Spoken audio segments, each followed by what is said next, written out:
I would like to put a couple of our panelists on the spot here and ask them to point to an example in India that has worked well, that is a model that can be replicated more broadly.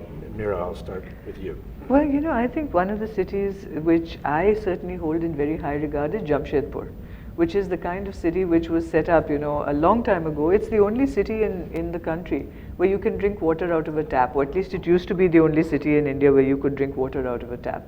And I think that it was set up 100 years ago and still is a very well-functioning city is proof that we can do it. We can do it right.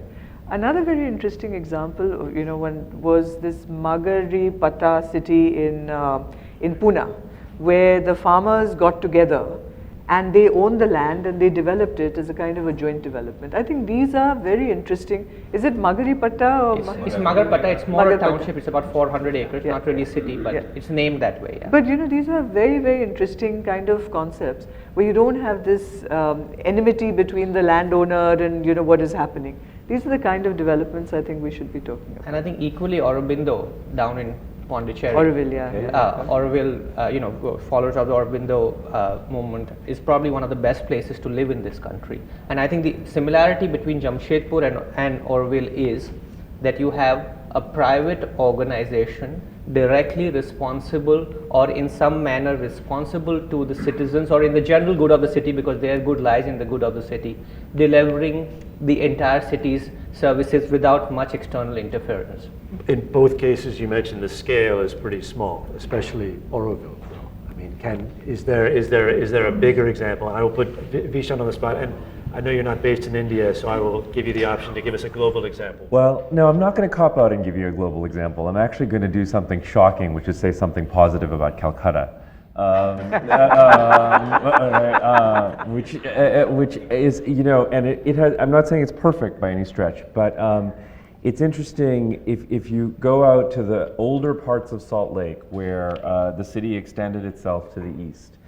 And again, not perfect, but I do think a lot of this connective tissue that I was talking about earlier exists in that place. They've extended the metro out there. It's walkable. You don't see a lot of boundary walls. There are mixes of income. And it's Bengali, so it's sort of sweet. And so I do, to me, it's interesting because it was something that was a planned city and has its issues. But today it feels like an extension of the old city. And yet, when I come further and further north in Mumbai, I don't feel like the city, there's a natural extension to Abhishek's point earlier, I don't feel like as the city's grown, there's been a natural extension of what you find in Fort or what you find, that kind of fabric that's continued upward. It's changed in terms of its form in a very dramatic way.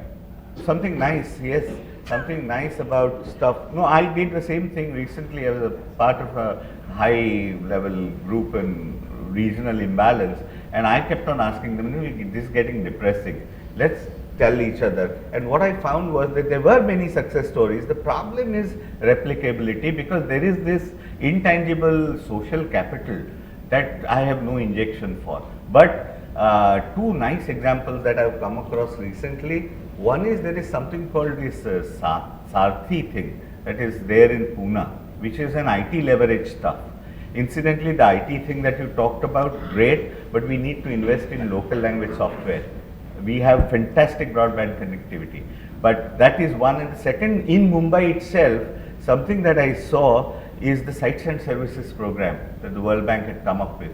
I think in relative terms it's great. It's a pity that because the World Bank chose as a matter of policy to not get involved in particular projects, but to do only policy kind of consultation, that it stopped, it withdrew. Why the state government has never got into the similar kind of a thing, I have never understood, except for the fact that land ownership is an issue.